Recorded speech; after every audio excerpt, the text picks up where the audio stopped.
Good morning, ladies and gentlemen. How are you today? Yeah. Have you enjoyed your breakfast? Great. So let's get started. So we will begin session 6, SDGs. So firstly, I'd like to introduce the panelist and the moderator. So from your right, Mr. Kerstein from Hamburg. Mr. Vapavori, Mayor of Helsinki. Mr. Trisam from Johannesburg. Ms. Abewardina from New York City. Mr. Matsumoto from OECD. And Dr. Kanie, Professor of Keio University, who will act as the moderator of this session. Thank you for introducing this session. Good morning again. It's a really nice morning outside. As compared to yesterday, it was a really heavy rain. So this is perhaps a good sign for our future to discuss this morning. This morning theme is linking cities' sustainable development strategies and the sustainable development goals. So there are 3 key points that we are going to discuss about. One is how to localize SDGs and assess cities' achievement of the SDGs.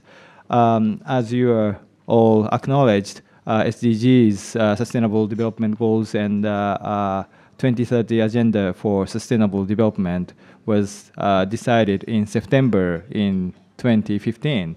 And it's been 4 years, almost 4 years, since the agreement was made.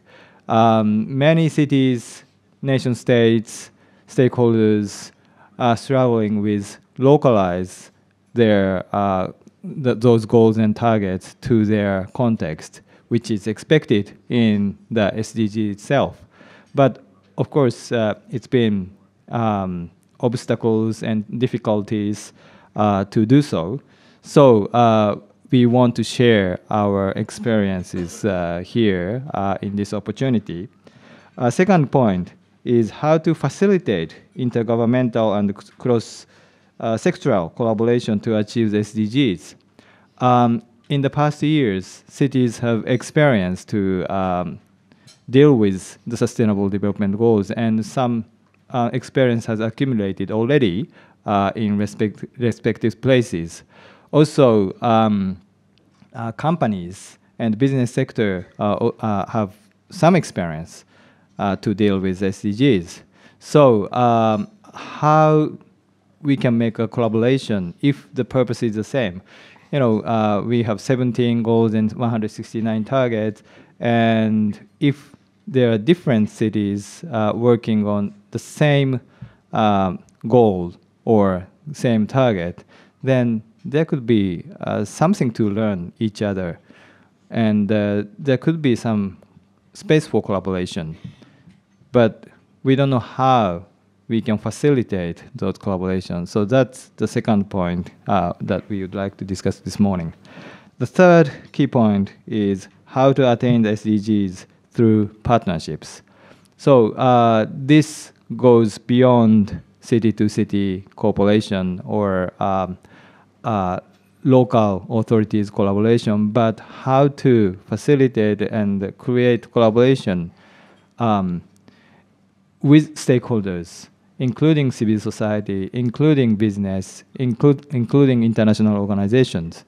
SDG number 17 is encouraging collaboration among different partners, and already some practices maybe existed. So we would also like to learn how to attain the SDGs through partnerships. With these 3 key points, I would like to invite all speakers to take about 5 minutes to begin with and deal with one of these key points and how they are dealing with the SDGs. So the first question, yes, here it is. The first question I would like to ask you is how do you deal with the SDGs along with the existing policy of the city?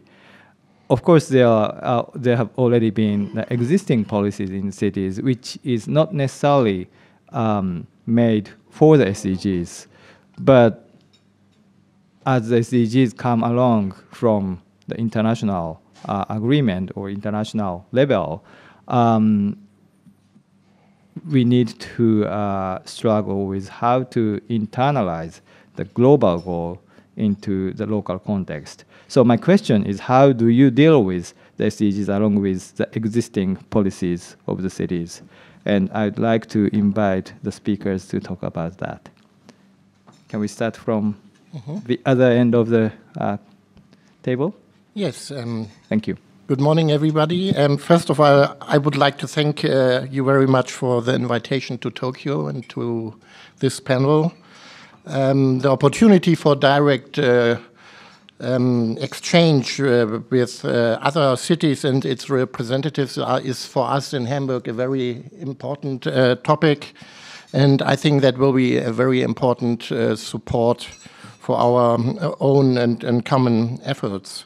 Maybe I start a little bit with a short review about Hamburg. We are the second largest city of Germany after our capital of Berlin. And in our federal state, we have a special position. We are not only a municipality, but at the same time, we are a federal state. So we are part of the national policy and legislation. So we don't have so much the problem not being heard, but rather to organize majorities. But we have the opportunity with this special position to advance the interests of cities in general in Germany and of urban population.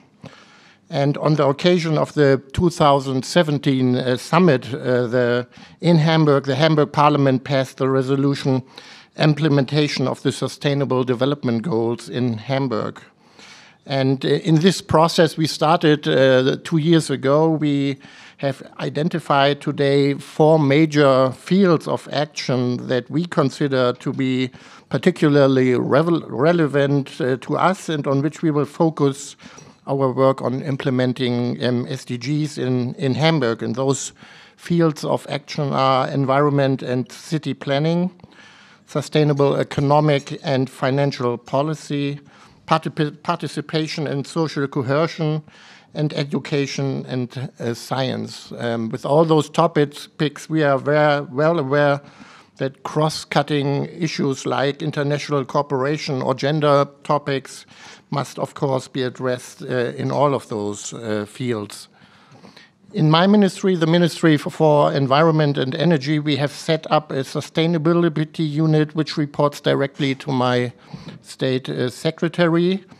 We have set up various working groups which report with representatives from all ministries of Hamburg. So it's secure that in this way the whole administration of Hamburg is involved in the implementation of the SDGs.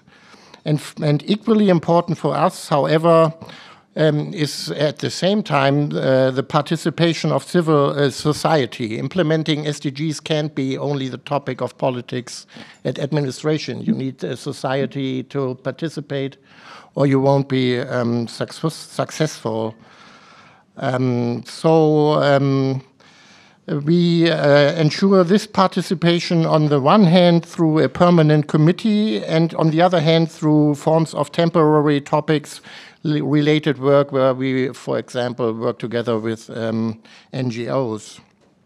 So in order to achieve that, at the beginning of this year, we established the Hamburg Sustainability Forum. Numerous civil society associations are represented in it. Environmental Protection Association, Development Cooperation Institutions, trade unions, chambers of commerce and crafts, and many others. To ensure that this forum can work effectively, we have equipped it with a city-funded office and funds. However, the forum itself gives its own agenda and is working separately from the administration. In this way, we want to generate new ideas and proposals for our urban sustainability policy of our administration. And of course, we also want to hear criticism to reach us at a very early stage. And for us to have a forum to discuss such criticism openly in a cooperative climate is very important to our policy. And we as administration have committed ourselves to the rule of to comply or explain. That means that if we as an administration do not take up the forum's proposals as a city, we as a city must provide with qualified justification to the forum and to civil society why we chose a different way. This ensures a serious dialogue with equal partners. Our temporary participation format are called laboratories. We're running 2 labs at the present time. In the mobility laboratory, we have primarily invited young citizens, students, trainees, and young families to tell us what are their needs to develop new strategy for transport in Hamburg based on the mobility needs of the population. And another laboratory is dedicated to urban planning in Hamburg. Hamburg is a city in Germany that is quite growing every year, 20 to 30,000 people every year. That leads to land assumption, and affordable housing is a very big question in our city as a result. And we invite citizens and bring them together with scientists from our universities and experts from our ministries and our public enterprises to develop new solutions in those fields. These labs are primarily sources for new and creative ideas. At the government level, we are in the process of developing monitoring and reporting strategy to document the sustainability progress of the public administration and report regularly to our parliament. We will take into account the requirements of the United Nations for voluntary local reviews and are working towards submitting such a review in the future. As I learned today, New York already does, and Helsinki plans in the short future. Maybe this is at the beginning a short round about the topics in Hamburg. Thank you. Thank you very much. So you have done quite a lot of things, including encouraging researchers to participate in laboratory, which is quite fascinating to us as a researcher. Thank you very much. So next speaker is Mayor of Helsinki, Mr. Jan. Close enough. That's good. I have never heard any foreigner to pronounce my name correctly, but that's good enough. Thank you. Good morning, everyone. Sustainability has been strongly present in all our doing in Helsinki. I mean, already for decades. We see it as strongly as a cross-agenda, cross-agency issue. We don't have any dedicated unit or department or anything taking care of sustainability. We think that it's the responsibility of everyone in the city administration, whatever the topic is, to take sustainability into account from an economic, social, ecological, and also a cultural point of view. Just to mention some examples, what we are doing, I think it goes without saying that we have a very ambitious climate plan. We have already been able to reduce the emissions by 45% per capita since 1990, and we have committed ourselves to be carbon neutral by 2035.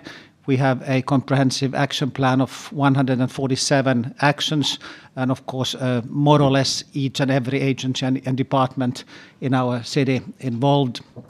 We also have a quite advanced integrated approach in integrating land use planning, housing and traffic, and we make an agreement with not only ourselves but all the other municipalities in the Helsinki region, as well as several ministries of the federal government in Finland every 4 years, where we agree on how much we build, how much flats, how much of them are public, where they are located in order to avoid urban sprawl, and also what kind of traffic investments we need in order to make all of this happen. To give a third example, we were chosen as the capital of smart tourism in Europe, in EU, this year due to, I think, a quite good application from a sustainability point of view. And just to give one example, we have a application, a app, My Helsinki for the tourists, and this summer we are going to create a edition where you can rank each and every service choice all the way from hotels to other services from a sustainability point of view. But after saying all this, I have to admit that we have not had an institutional framework to localize the SDG work we have been doing. And that's why we were extremely enthusiastic to join the New York's Great Example, which I know that we are going to hear more from quite soon, and to be the second city in the world to commit ourselves to a voluntary local review of the SDGs directly to the United Nations. We are at the moment just finalizing our first report, and we are going to submit that in July to the United Nations. And the idea is to map our strategy against the SDGs. I think there are several reasons and benefits which we gain from that. The first of all, of course, we are increasing the accountability of what we are doing. We are also learning where we are good and where we have a room for improvement. I think for us it's really important not only to like showcase how good we are, but also to learn where we are not that good in order to make a progress and improvement. I also think that if and when, as we hope with the City of New York, as many cities as possible are joining us, we are also able to create comparable data across cities around the world in order to make it easier for all of us to learn from each other. I think I'm stopping here because I know that Penny is eager to tell more about the details of the voluntary local review, and I really hope to see as many as possible of you to join us. Thank you very much. Again, you pointed out many important things, but among others, I would like to pick up one point, which is what you mentioned about this comparable data. Actually, that's one of the biggest agenda here in Japan for the city level. Actually, after this meeting, I'm going to go to the cabinet office to talk about how we can make a comparable data among different cities and municipalities and make it comparable. It's so difficult even within Japan, and making it and linking up to the global sustainable development goals is another task, and that is quite difficult. But I think this is a quite important theme to deal with. Thank you. And one clarification, you said CO2 neutral, carbon neutral by 2035. 35. Thank you very much. Next, I would like to invite Mr. Tony Taverna, tourism from Johannesburg. Thank you very much. I would like to, good morning, ladies and gentlemen. I'd like to start by just thanking the Tokyo Metropolitan Government for hosting us at this event, and it's an incredible honor to be sitting up here today. Johannesburg is proud to be a part of the U20 and our hands-on approach in the development of the communique, which will be going to the G20. However, it's important to note that the challenges faced by Johannesburg, African cities at large, and the global south are often very different to those faced by cities in the Northern Hemisphere.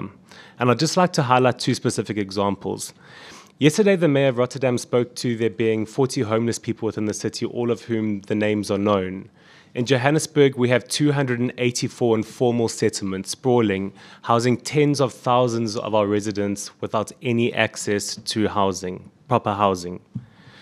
In the other case, Tokyo is facing an aging population, while Johannesburg is the exact opposite, with a burgeoning youth population with an unemployment rate of over 50%. Turning to the SDGs, at the top of Johannesburg's policy framework is the Growth and Development Strategy, which is our long-term development model for how Joburg should look by 2040. This development strategy establishes 5 outcomes which are specifically focused at achieving a number of the Sustainable Development Goals, namely Goal 3, Good Health and Well-being, Goal 8, Decent Work and Economic Growth, Goal 9, Industry, Innovation and Infrastructure, 10, Reduced Inequality, 11, Sustainable Cities and Communities, 13, Climate Action, and 16, Peace, Justice, and Strong Institutions. These are the SDGs that we believe that Johannesburg is most capable of addressing within our constitutional mandate. And it's very important to understand that from each country, we all have different functions and mandates at local government, state level, and national level. The question becomes, how does this relate to practical governance in Johannesburg? And I'd like to focus on 2 of the goals and giving you some of those tangible examples. Specifically, Goal 10, Reduced Inequality, and 11, Sustainable Cities and Communities. It is well known that South Africa is one of the most unequal societies in the world, and of course, Johannesburg does not escape the statistic. At the same time, we are needing to introduce new, innovative, and groundbreaking ideas to ensure that our cities and human settlements are inclusive, safe, resilient, and sustainable. Earlier this year, the city of Johannesburg passed the inclusionary housing policy. This policy is groundbreaking in South Africa and probably the African continent, in that it is requiring that all new housing developments have to have an allocation of 30% of all units for affordable housing. We believe that this can go a long way to eradicating apartheid's spatial planning and ensuring that we have a more inclusive society within South Africa. The second is the brainchild of the Mayor of Johannesburg, which is the Inner City Development Plan. Unfortunately, the inner city of Johannesburg has faced massive decay over a number of decades. On top of this, our poorest people are living on the outskirts of the city, and we need to ensure that we can bring them closer to economic opportunities in the city. Also noting the limited resources of local government in South Africa, we have come up with an initiative in which we have identified 500 bad buildings within the inner city of Johannesburg which are in desperate need of redevelopment, but also noting our housing challenges. Johannesburg has a housing backlog of 300,000 units. That's how desperate this matter is. And so we have to look at new ways of dealing with this. And the current budget limitations mean that government cannot do it on its own. And we have entered into public-private partnerships in the sense that we have identified these buildings, and to date we have tendered over 100 buildings to be redeveloped. And these buildings are awarded on the basis of how many units will be built, how many of those units will be for low-cost housing, how many jobs will be created in that process, and what kind of skills will be developed over that time. We believe that this can really transform the inner city of Johannesburg, creating employment opportunities, but also affordable housing close to work opportunities. On top of this, and ensuring safe communities, we are currently training an additional 1,500 Metro Police. This will, once they finish their qualifications later this year, this will result in a 50% increase in the number of the Metro Police in the Metro Police force in Johannesburg. In addition, we have a major issue with rubbish in the city of Joburg and littering. We have doubled the cleaning shifts within the inner city. Because at the end of the day, we also believe that the role of government is not to create jobs, but to create the environment in which the economy can thrive and businesses will grow, and thereby creating jobs for our people. And I think I'll stop there for now. Thank you. Thank you. Thanks for sharing your experience. You have really clear goals to focus on, and that's already quite impressive progress, I think. you talked about 3, 8, 9, 13, 16 are the main goals that you're focusing on. Thank you.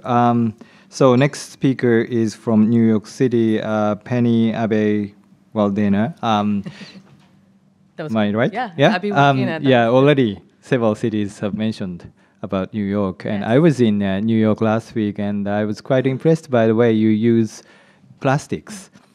You don't use plastics. We're banning them in the city. Yeah, so that's already quite fast action, I think. So, Penny. Great, thank you. Hi, everyone. I am Penny Abe Waldena, and I am New York City's Commissioner for International Affairs. And New York City has the honor to be host to the largest diplomatic corps in the world. We host the United Nations headquarters, a number of its affiliates, as well as 193 permanent missions. So the UN and the SDGs come very close to home. In 2015, when the world community came together around the SDGs, and we're actually in the process of negotiating that, New York City was putting together our development agenda for the next 20 years that was focused on sustainability and resiliency, really looking at New York City post-Superstorm Sandy and the impact that that storm had on our population and on our economy. And the de Blasio administration, Mayor de Blasio came to power in New York City in 2014. And when we took on this development agenda, we really had a strong equity lens. So in 2015, when the SDGs were agreed to, the first thing that my office did was we mapped our One NYC visions and targets to the SDGs. And because I think of our strong equity lens, we had synergies in all of the SDGs. So that really was an opportunity, and I really appreciated what our colleague from Johannesburg, sorry to be so casual, had to say. You know, New York City is as large, if not larger, than 141 countries. So we believe that if we can run a progressive agenda around climate change, around immigration, around quality education, there are opportunities for others in cities and states around the world to replicate those ideas. But we also need to learn from other countries. And what we are very aware of is that New York City is not just Manhattan. We are 5 boroughs, and there are structural inequities throughout our boroughs, whether it's in the South Bronx or East New York, that we need to address and that we are taking on. And so this, I think, allows us to show up with the humility to learn from our colleagues, whether it's in Nairobi or Johannesburg or Sao Paulo. And so what we decided to do was create a program, a platform called Global Vision Urban Action, which was looking at how can we localize the sustainable development goals, recognizing that we were already, through our One NYC development agenda, taking on a lot of the issues with the SDGs. So in the first year, what we did was create opportunities to exchange best practices. We host the UN, we have the diplomatic corps, we have experts from all over the world. What we wanted to do was create a platform where we can tell. One of the first programs that we focused on was mental health. That is actually very important to New York City. That's one of the ways that we wanted to tackle structural inequities that include homelessness. And what we were able to do in mental health is one of those issues that run through multiple SDGs. But we hosted an event at the UN in partnership with the World Health Organization and about 25 member states. And so we were hosting these big conversations where we wanted to show what we were doing, as well as creating a platform to hear what other countries and other cities were doing. One of our first events under our Global Vision Urban Action also included the fact that we had our development agenda, but we were also committed to every year publishing a progress report publicly. Part of the reason to have the SDGs, to have our One NYC, is to be transparent. This is what's working and this is what's not working. And that was a really great opportunity to exchange best practices with UN leadership and permanent missions to hear how they were going to be holding themselves accountable to the SDGs. And that's where the voluntary national reviews are very important. Every summer during the high-level political forum, national governments are invited to submit a voluntary national review. Now, while we were running Global Vision Urban Action, there were two things that our colleague from Hamburg mentioned that are very important. This is not something that can just be done at the mayoral or at the top level. Everybody needs to buy into the SDGs. It needs to be your colleagues who do the work around city agencies, whether it's in transportation or sanitation, and it also needs to be your citizens. Everyday New Yorkers need to understand why the SDGs matter to them. So the way we tackled those two opportunities, not challenges, is we worked with, I talked to all of the agency heads, all of my fellow commissioners, to really sell them on the idea of how, if they think about the work that they're doing within education, within policing, through the lens of SDGs, that allows them language and a framework to exchange best practices with with international counterparts. So there was that work of really selling it, I think, at the senior level.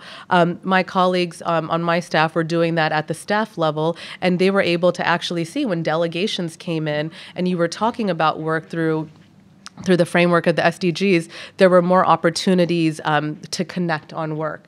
So we did that. We also, at the same time, launched a program called New York City Junior Ambassadors. One of the mayor's sort of direct requests of me were, how do you get everyday New Yorkers to care about the UN beyond like the traffic during the UN General Assembly? And that's a hard thing to do. You know, people are just trying to put food on their table and like live their lives. And one of the ways we knew we can do that is by engaging the youth. So we created a program where we encouraged educators throughout the 5 boroughs to think strategically about the SDGs in their curriculum. We have about 20 winning classrooms, 20 schools that get access, and there's a whole slew of activity that the winning classrooms get. But at the core of it, you have young people from around New York City who are learning about the SDGs, learning about the fact that issues like the fact that the South Bronx River is dirty in their neighborhood is connected to SDG 14, life underwater, and the different work that's happening around the world on this issue. So once they have that global context and realize this is not just something that's happening to them, they then need to figure out what are they going to do. That's their final requirement of this program, is a commitment to action in their community. We now have a number of SDG 14 junior ambassadors that are committed to cleaning up the South Bronx River. There is nothing more tangible than taking the SDGs and having your kids think about the work that they need to do in their community on that issue. So we did that work in Global Vision, and one of the things I will say, being host to the permanent missions in the UN, was this hunger to engage with New York City and to engage with cities around the world around how do we make impact in our communities. And I'm going to be completely honest, this also happened during a very volatile political period in the U.S. We have our national government that after the last election quickly pulled the U.S. out of the Paris Climate Accord. New York City, within 24 hours, signed an executive order where we committed ourselves directly to the Paris Climate Accord. Now, over 2 years later, almost 400 U.S. cities have also done so. So the imperative of city leadership in the American context is more important than ever. And so that was the sort of the political reality as our Global Vision Urban Action program went into year 3. So the opportunity then around the voluntary national review became really interesting. We were trying to think, how can we create some sort of platform that really allows cities to have a voice at the UN? And again, this is not about undermining member states or the sovereign power of national governments at the UN, but the reality that for the SDGs to manifest, everyone needs to be part of this. This, in particular, has to be cities and local authorities. So we created the concept of the voluntary local review.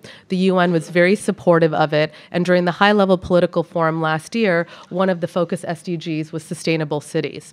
And so it was an extraordinary platform for us to do our voluntary local review, which I will talk about in detail later, submit it to the UN, and then around that time, I had met with the mayor, and we discussed, it would be really great if this could become a movement, and he quickly signed on as committing to it. And so, many of you have come to our different site events, if not here in Tokyo, but in other places, but we jokingly say we have a roadshow because we really believe strongly that this is a movement that has been started that shouldn't end per administration. This is a relationship that cities should have with the UN, especially in this framework of the Sustainable Development Goals. So that's our overall arc in terms of how New York City got from mapping what we were doing with One NYC and our strong equity lens to the SDGs, to the different engagement of different levels of city partners, but most especially our citizens. You know, for the first time, we have kids in Staten Island going home, you know. One story that I want to share so that you understand, you know, just because New York City hosts the UN, it's not that much easier. When I was marketing the Junior Ambassador Program and I went to Staten Island and I spoke to about 400 middle schoolers, 13, 14-year-olds, that principal told me that about 70% of his students had never left the island of Staten Island. The UN, which is an hour away, feels like it's in Mars to these kids. So we have to do the work as local authorities really to reach into our community and build those bridges. Thank you so much. So you have led many initiatives as a host city of the UN, but also beyond that. And I'm quite impressed by this idea of voluntary local review. I was in a high-level political forum last year, and many cities got together and start to discuss about voluntary local review, which is, I think, perhaps more powerful than the voluntary national review. I mean, voluntary national review is good. Well, let's not say that. It's equally as powerful. Well, just to be diplomatic. Yeah, but you're right. But it's more concrete. And concrete actions are included in the voluntary local review than the national reviews. Of course, the national reviews also includes, but it's more abstract level. So anyway, I was quite impressed by that idea, and I'm glad to hear that you are continuously leading that initiative. We will come back to that later. And our next speaker is from OECD, Mr. Matsumoto. He's leading the project dealing with cities at OECD. I knew him from past, and he's been quite active on this city-related issue. So as he's from international organization, I changed a little bit of my question to you, which is what are the major challenges or obstacles cities are facing in localizing the SDGs, and how can they be overcome, those obstacles and challenges? We have heard about the success stories, but there could be some difficulties also cities are facing. So I want to hear that dimension as well. So, Mr. Matsumoto, thank you very much, Kanye-sensei. First, I'd like to thank the Tokyo Metropolitan Government for inviting us as a supporting partner. OECD has been long supporting the G20 process, including the coming Osaka summit and also the other thematic ministerial meetings. We are ready and willing to continue to support the U20 through the evidence-based, place-based analysis, and also as a unique forum to connect local government and national government. On localizing SDGs, OECD has launched a program called a territorial approach to the SDGs. We have been working with 9 pilot cities and regions. Today I have a little bit of brochure on your desk and on the back table. So if you like to know more about the program, I would be happy to share the information. At this panel, I like to share 2 major things. One, as Kanye-sensei mentioned, the challenge that we have been identified through the questionnaire. We had an online survey from last December to this March. We have received 400 answers already, and then it's in the process of analyzing, but I want to give a little bit of the current result, and also how OECD approaches about this issue of localizing SDGs. So I just start So we are in the process of working with 9 pilot cities. I have 4 points that why localizing SDGs are important. First one, as you already know, most cities and regions are already using the SDGs concept, from the everyday policy making already. So the function of SDGs is to reform or to restructuring it using the concept of SDGs as a tool for strategic visioning, planning, and budgeting. Second point is that when you look at just since I mentioned that comparing the national SDGs and local SDGs, we see that cities and regions provide a convenient scale to manage the trade-offs and also synergies, complementarities across different goals. So that creates an additional value by acting on SDGs from the local level. The third point I like to mention is that the SDGs is really working providing cities and regions a tool to communicate and then engage different stakeholders in cities and regions. I'm talking about citizens and communities and then the private sector. Number 4 point is a data.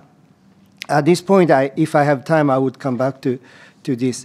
The very important point is that when I was working with Professor Kanye on very beginning of the SDGs process, we are talking about even the former UN initiative of MDGs, and it's a bit important to come back to this. And the MDGs is understood as a huge success, to tackle the issue of poverty and so on.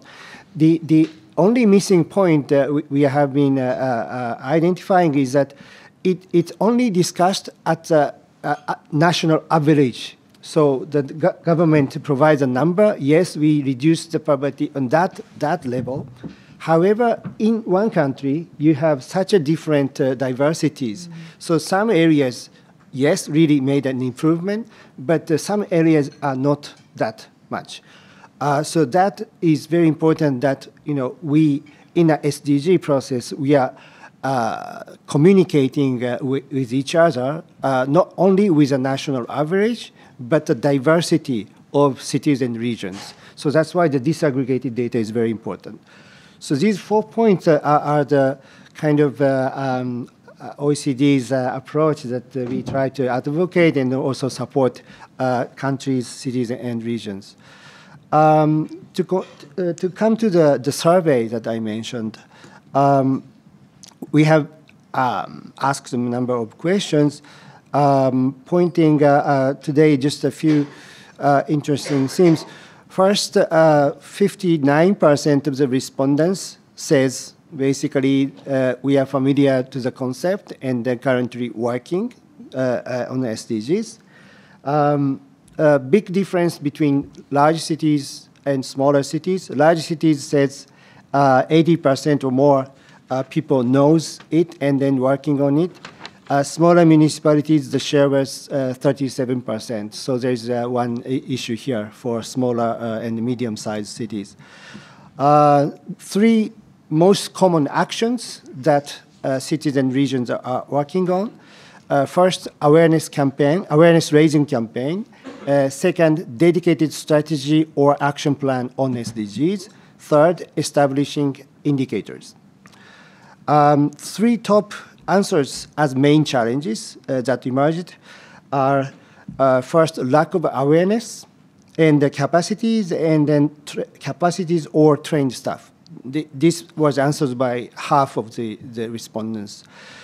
Second point, difficulty to prioritize the SDGs over other policy agendas. This is understood, also 49%.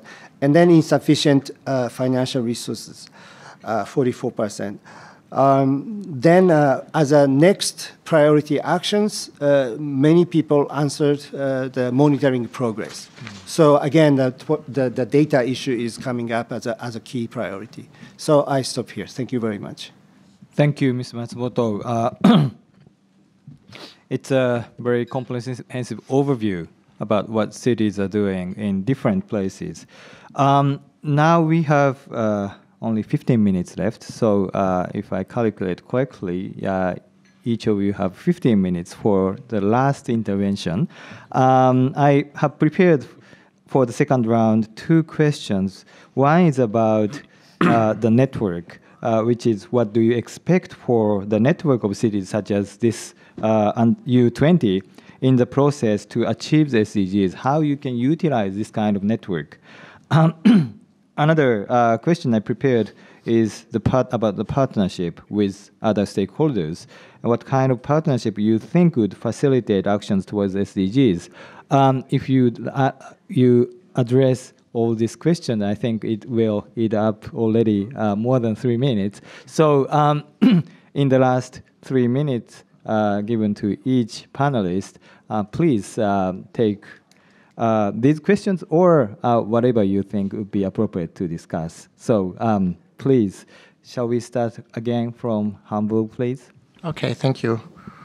Well, frankly speaking, our most important partners in implementing SDGs are our citizens.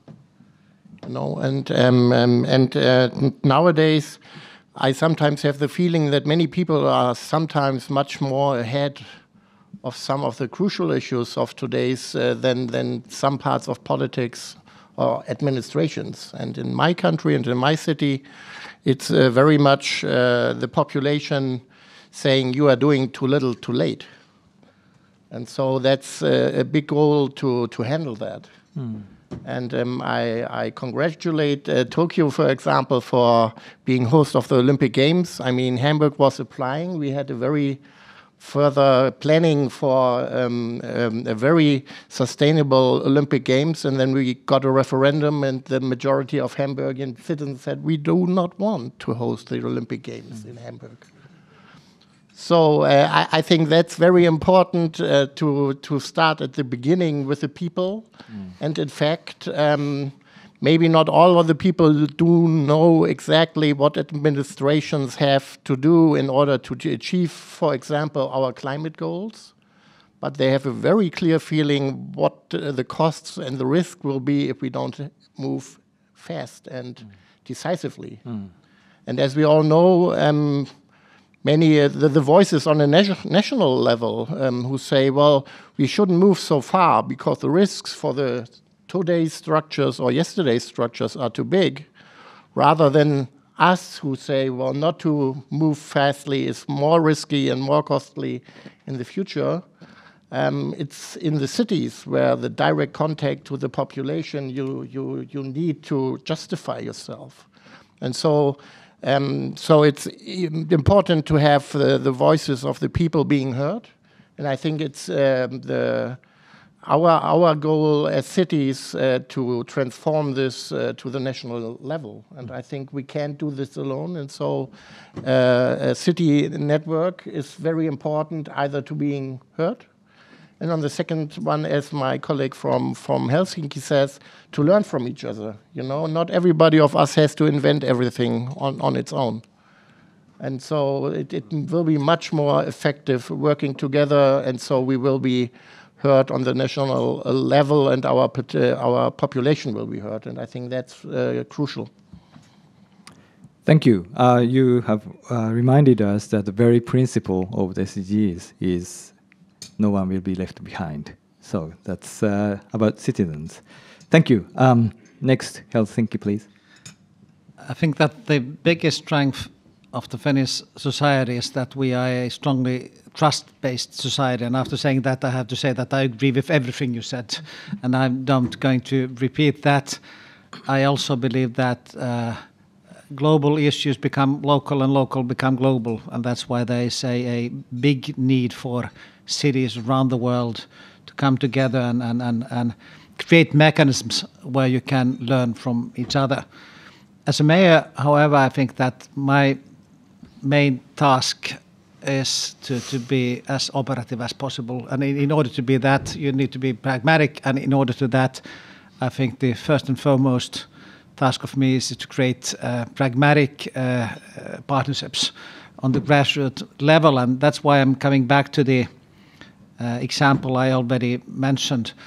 I think the concept of sustainability is very broad, and of course the circumstances differ quite a lot in different places around the world. But I think something which is in common with more or less all of us is that our cities are growing.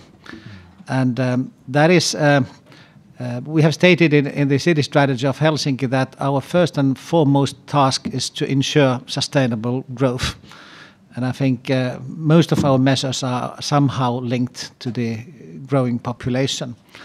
And there, to ensure sustainability means, for example, that you have a integrated approach to land use planning, housing, and traffic. And what we are doing in Helsinki region, and have been doing it already for more than 10 years, is that every 4 years we made a clear written agreement with the 14 cities and municipalities in the Helsinki metropolitan region and the government, where we agree, for example, the cities, they commit themselves to a level of new housing. We commit ourselves that 25% of all new houses need to be affordable. All of us, in order also to create solidarity between the municipalities, we commit ourselves that we are placing them only to some locations decided together in order to avoid urban sprawl. And then the government, they commit themselves to subsidized loans for affordable housing, as well as some strategic traffic investments which are supporting the region to develop itself as a whole. Thank you. Thank you very much. Please, next Thank you. Johannesburg. Thank you. I think answering it in two parts. One, I'd want to look at a national level within South Africa, and then also at an international level with the network of cities. Johannesburg is also a very proud member of the C40 and Metropolis. And being part of these organizations will help in developing long-term planning tools and strategies. In addition, it helps to facilitate information sharing and learning best practice from other cities that have faced similar challenges such as us. So I believe that networks such as that are key to us being able to attain these goals or work towards them. At a national level, intergovernmental relations is key. As I spoke earlier, there are limitations on what the powers of a local government or metropolitan such as Johannesburg is in South Africa. We need to be able to work with our provincial governments and work with the national government. Many of the policies that we deal with at a local level are developed and passed at national level. In addition, the grants come from national and provincial level. And so if we're not working hand in hand with provincial and national or together as the different spheres of governments, we're not going to achieve this. The second would be through public-private partnerships. It's very key that we get the private sector on our side with what we're trying to do as governments. And I've spoken to the one thing we are doing in the city of Johannesburg related to this when it comes to the refurbishment, redevelopment of the inner city of Johannesburg. And then finally, which has been mentioned by my colleagues, is our citizens. We have to get the buy-in of our citizens. They need to know about these goals, and also then they can also hold us as the governments responsible for the attainment of those goals. But one example there as well, and I've spoken to the challenges around litter and rubbish within Joburg. The mayor in Johannesburg started a program called Aresebetseng, which means let us work together. And it's a monthly cleanup campaign, which is originally the concept comes from Rwanda, and we've obviously adopted it, where communities are encouraged to go out within their communities and clean the environment around them, take responsibility of their immediate surrounding spaces. And this speaks a lot to Goal 11 and 13 when you talk about sustainable cities and communities, and as well as climate action. So I believe all three of those spheres are important when it comes to ensuring that we can attain the Sustainable Development Goals. Thank you.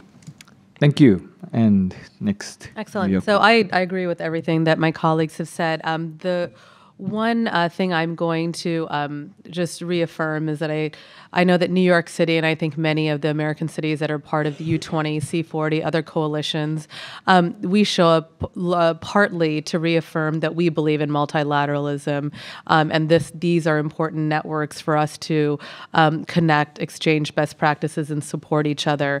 The voluntary local review is just going into, we're finishing out our first year. It was submitted last summer during the high-level political forum. This coming summer, there are about 4 or 5 SDGs, which include education, decent work. It's the 100th anniversary of the International Labor Organization, peace and just and strong institutions. I'm glad that you have 16 written down right there. Climate action. What we are doing is a call to action around the voluntary local review. The mayor of Helsinki and I had a side event yesterday, and it was really important to just continue to reaffirm that we're inviting all cities to join us in this movement. And my office in particular is open and willing to help you figure out how to do this. The one thing that I want to just really reiterate is that the entry to the barrier to entry is very low. What we are doing right now, and again, the first thing we did was we reviewed a number of voluntary national reviews that had already been submitted. There is not a standard set of metrics that the UN is requiring national governments to follow when they submit a VNR. That is also the case with the voluntary local review. You can report in and share what is working and what is not in terms of what you are comfortable with. And this is a call to action, not only to large cities, but to small and medium-sized cities as well. It is really part of this larger collective movement. So I just encourage you to think about what a voluntary local review could be for you. This year is particularly important. There are going to be 6 high-level meetings during the UN General Assembly, including a review of the Sustainable Development Goals, because this is the 4th anniversary. We're anticipating about 150 heads of state that will be talking and discussing about this issue, and to have cities and our voices as part of that conversation is extremely important, and the voluntary local review ends up being a very important tool for us to achieve that. So I just invite you to think about a voluntary local review for your city, and please reach out to me if you're interested in doing that. Thank you, and thank you for the call for joining voluntary local review. I think it's also very good learning opportunities for everyone. And I'm not sure if Tokyo Metropolitan Government is already joining the initiative, but I hope that through this host of U20, Tokyo will also be joining this voluntary local review initiative. So our last speaker is Mr. Matsumoto, please. Thank you very much. So thank you for mentioning the multilateralism, which is very important value for the OECD. In fact, today and tomorrow is a day of the OECD Forum and the Ministerial Council meeting, and then discussing different issues. And so the OECD contribution on this partnership issue is 2 things. One, of course, exchange of good practices and experience among different entities, not only with cities and regions. Our role is actually, this knowledge exchanges across agencies, because many international organizations and city networks are already working on SDGs and supporting cities in number of different ways. Sometimes it's overlapping, sometimes it's a bit of lack of coherence and so on. So one of the roles that we like to take as an OECD is to discuss or to facilitate discussion among the agencies who are working on this topic. Well, UCLG is one who's a very important partner for the OECD, ICLEI, and so on. So in this spirit, we had a first OECD roundtable for cities and regions in March. To discuss,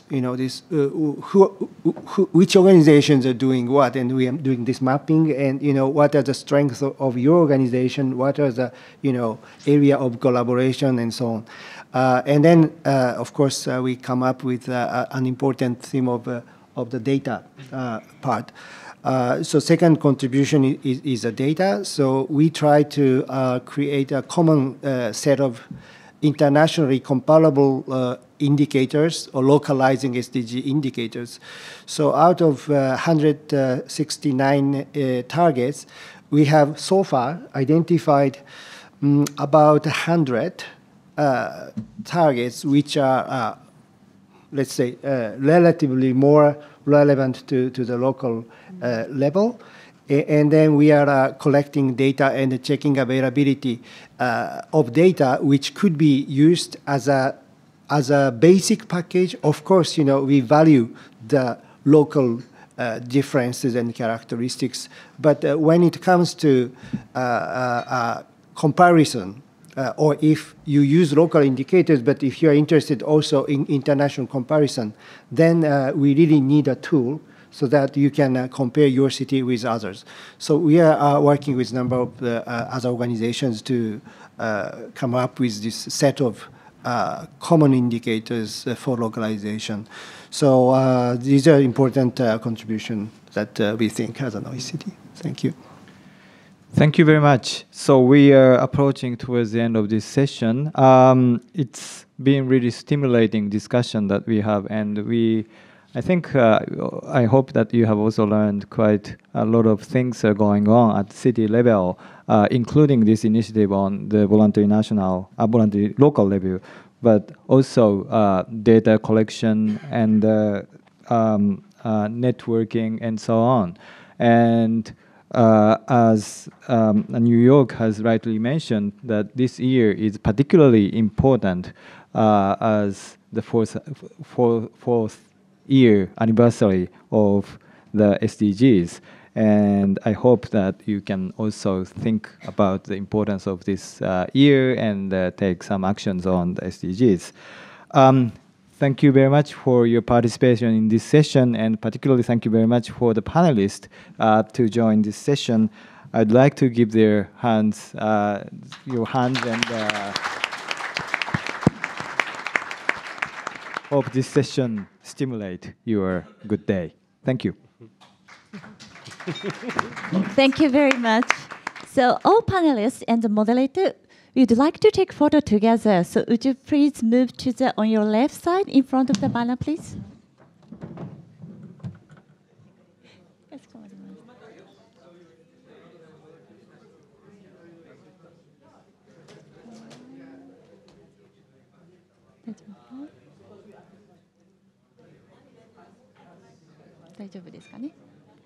So thank you very much, Mr. Kirsten, Mr. Vapavori, Mr. Churisan, Ms. Abewardina, Mr. Matsumoto, and Dr. Kanye. Thank you very much.